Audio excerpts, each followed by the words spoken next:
انجمن مالبات شهيدانا باجاري رقا إريشا دولة تركا داغر كر لديجي فرمانداران شرمزار كر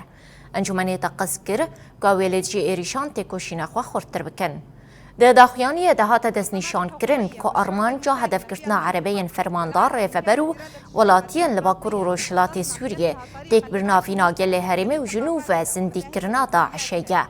انجمن مالبات شهيدان داوية دا قوت او ناهلن تكس دس دريجية ليكيتي وفينا قلبك ديبشت قرياه إذن خوب كنوا دس كفتين خواب بباريزن المتآمرين وعلى رأسهم الدولة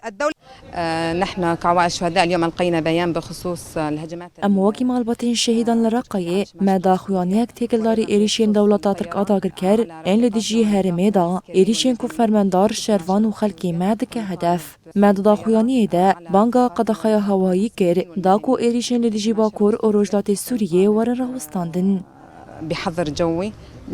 لكافة مناطق شمال شرق سوريا.